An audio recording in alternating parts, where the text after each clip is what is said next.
Yo, man, what it do? Welcome back to another episode of For the Love of the Game. For the Love of the Game. I hope I ain't mess up on my own name. Alright, man, if y'all are new, leave a like and subscribe. Because I think I got something good for y'all today, man. We growing every day. I appreciate everybody who watch, you know what I'm saying? I appreciate everybody who leave a subscribe. I appreciate everybody who just watch. They don't leave a like or subscribe. I could appreciate you more if you did that, but you know what I'm saying? You still part of the early committee. Here we go, man. So yesterday we had two games, man. We had Miami versus Milwaukee, and we had Portland versus Denver. So, of course, as the NBA playoffs always go, I don't know why I didn't expect this, but I knew, right? I literally came on here and said all of game ones have been amazing. The playoffs so far have been amazing.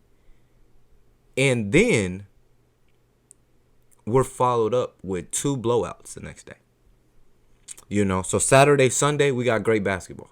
Monday, still great basketball, you know.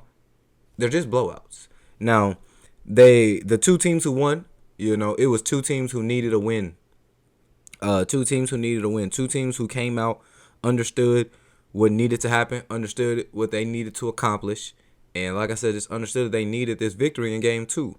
And for different reasons. So we'll go to Miami. And Milwaukee first.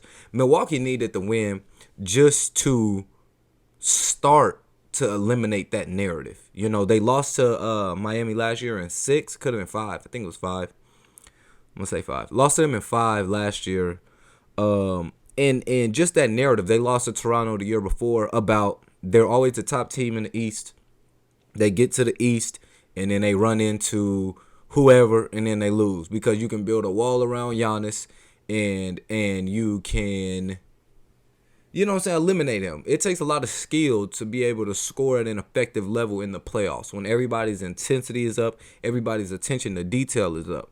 This was a huge game for Milwaukee, just because they need to start to eliminate that narrative. They come out game 2, they hit 22 three-pointers. Game 1 previously they were 5 for 31, so you've seen that was a turnaround there. You can go Brian Forbes, man, 22 off the bench, 6 for 9 from 3-point, 8 for 12 for the game total. You get 31 and 13 from Giannis. Of course you need that. You get 11 from Drew Holiday. You get 11 from Bobby Portis and 15 from Pat Connaughton and 17 from Chris Middleton. So you got 1, 2, 3, 4, 5, 6. 6 guys in double figures for Milwaukee that game, which is exactly what they needed. Now, we flip to Miami. When you look this game up on NBA.com, that's what I'm on. You look this up. It'll show you like the top performers for each team who had the best game. So on Milwaukee's, it has Giannis Antetokounmpo. And on Miami's, it has Dwayne Dedmon, who had 19 points and 9 rebounds. I'm not an NBA player. I ain't going to sit up here and clown on no NBA player. But Miami Heat, if you want to beat the Milwaukee Bucks, Dwayne Dedmon can never be your guys' picture again. And that's not cool. You know, a guy who's been in the league for like 10 years, maybe more, bounced around the teams, he's had the same role just on different teams every time. He's always had the same role. He's always been that same kind of guy, that same kind of player. Moral is, you look at Miami's scoring. Let me see how many guys they had in double digits. 1, 2, 3, 4, 5. So, you look, Milwaukee has 6 guys in double digits. Miami has 5. Now, here's the difference. Jimmy Butler had 10 points on 4 of 10 shooting. Jimmy Butler is not off to a hot start. If I do the math, Jimmy Butler is 8 for 32 in these first games. He was 4 for 22 the first time. So he's 4 for 10 this game. So he's 8 for 32 in this playoff series through 2 games. From your star player beating a team who is better than you by seeding, and they're honestly just better. I don't like it. I picked Miami to win. I'm not going back on my pick. I picked Miami to win. They need to fix some of the things. This game, Tyler Hero's not getting a lot of minutes. Trevor Ariza is taking over Hero's minutes. Tyler Hero played 17 minutes. He had 5 shots. He had 4 points. So he's 1 for 5. And then if you also look at the plus minus rates, I keep going to that, man, because your plus minus is like your credit score. You know how people say you could tell a lot about a person by their credit score? You can tell a lot about a game and about how a person played by their plus minus. Jimmy Butler, -34. Trevor Ariza, -25. Bam Adebayo, -18. Duncan Robinson, -24. Kendrick Nunn, -20. Dwayne Dedmon, -15.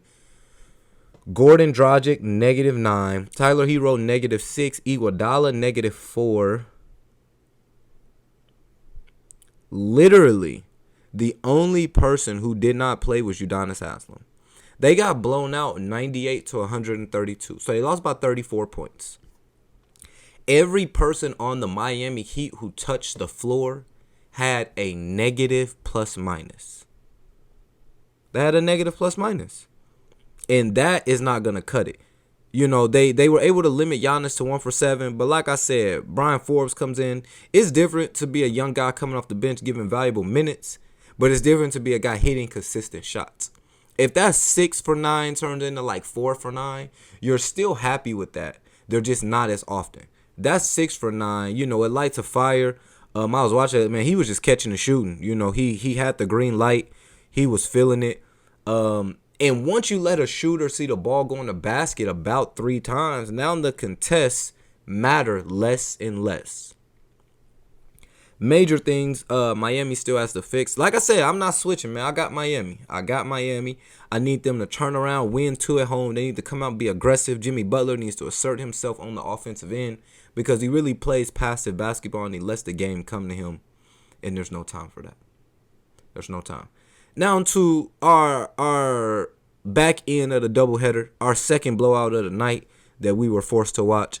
Denver versus Portland. The only thing I've seen from this game is Jokic strengthen his MVP run. He's already at the top this game with no Jamal Murray.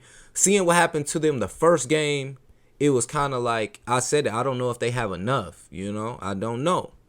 Jokic comes out and has 38, 8 rebounds, and 5 assists. Positive plus minus, and he was 15 for 20. He shot 75% from the field. You don't usually shoot 75% from the field when you shoot 20 shots. To put that in perspective for you, Paul Millsap was the next guy to have the highest percentage, and he had 62.5 off of 8 shots. So he was 5 for 8, 15 points, 7 rebounds for Paul Millsap. Very solid game. I said this when I was watching the game too. Paul Millsap has been a solid veteran player for Denver for like the last 3 years. Just solid. There's games he's going to give you just where he have 15, 16 range. And there's games where he'll give you 8, maybe set up for some charges.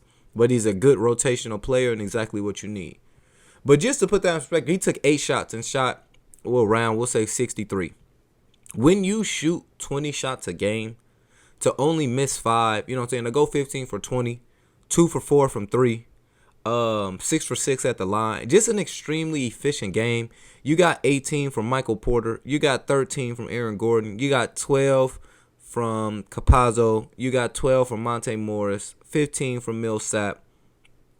It was everywhere. And then we look at Jokic. He had 5 assists. Capazzo has 6. Monte Morris has 7. I know that this is just off this game, and it's also just off of the numbers, but I said it. Having Jamal Murray be injured is going to let guys grow. So I think just by this game, and if we're looking at these numbers, I understand it wasn't the closest game. But a lot of the playmaking now, it doesn't have to run through just Jokic and Murray. That was the thing Michael Porter said last year in the playoffs when they played the Lakers, was that they just, they ran through Jokic and Murray so much that a team is likely to stop that once they catch on to it. And then it messes up the rhythm from your other guys who aren't getting their touches. A guy who shoots 5 shots a game, people don't understand how hard it is to play 30 minutes of a basketball game and shoot the ball 5 times.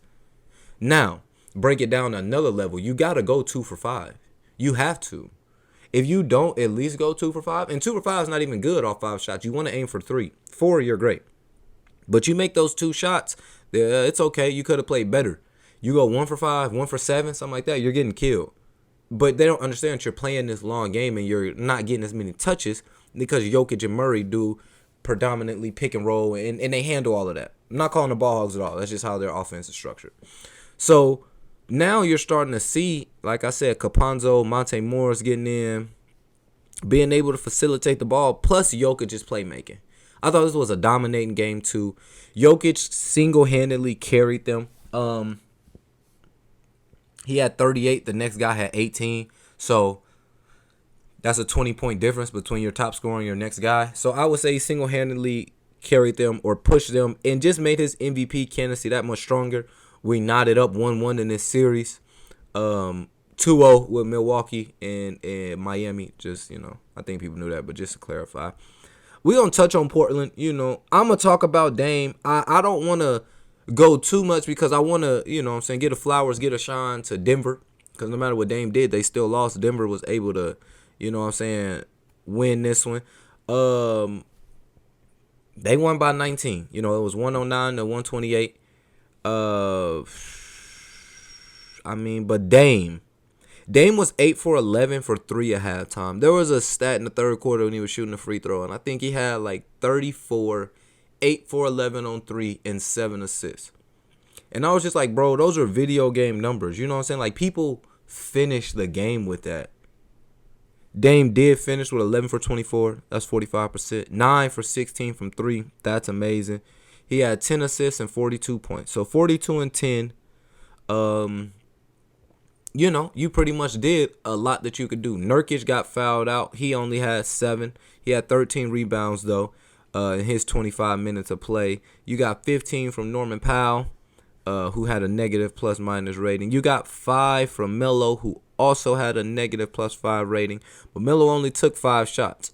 Now, of course, you want to have more than 5 points on 5 shots. But this game, you can see there was 42 from Dame, 21 from CJ, and 15 from Norman Powell. After that, after 15, we dropped to 7. 42, 21, 15, and then 7, and that's from Nurkic. You want more from Nurkic. Like I said, he got fouled out, but still, he was still 2 for 8 during the game. He didn't get fouled out the whole game. He got fouled out in the fourth quarter with like 9 minutes to go when Denver didn't have Jokic in the game. So ideally, a guy, your big man who's guarding Jokic, who's in foul trouble, he should have been taken out for a couple minutes. I can't put the blame too much on Coach because he got fouled out. He got his 5th foul. Literally came down the next possession. They ran a pick and roll. Great rotation by Denver. They were able to roll over there because, with Dame, they trapped the pick. So they trapped the pick at the top. He was able to roll, throw a little pass to Nurkic. But by the time Nurkic turned, got his momentum carried him right into the charge. He's fouled out. So I'm just saying that it almost wasn't enough time to take the man out, But Nurkic did get fouled out. And like I said, Denver was able to take control of this game, man, and tie the series and really put themselves, It looked bad the first game. They know they're without Jamal Murray, but Denver's a good team. They got a good coach in Michael Malone. Do not call that man Mike. They got a good coach in Michael Malone. And I think they'll be good. And then tomorrow, man, today, Tuesday, we got Brooklyn versus Boston. We got LA versus Phoenix. And then we got the Clippers versus Mavs. I'm not happy about that. I'm not going to get into it right now because I'm going to have another video about this. But I'm not happy that the Suns and the Lakers and the Mavs and the Clippers are playing at the same time on the same day. That's all I'm going to say. But, man, if y'all have liked what y'all have seen today, man, if I said anything even halfway right that would lead you to think that I said something else right in another video, just watch my previous video right here, subscribe to the channel right here, and I'll catch y'all next week. We out.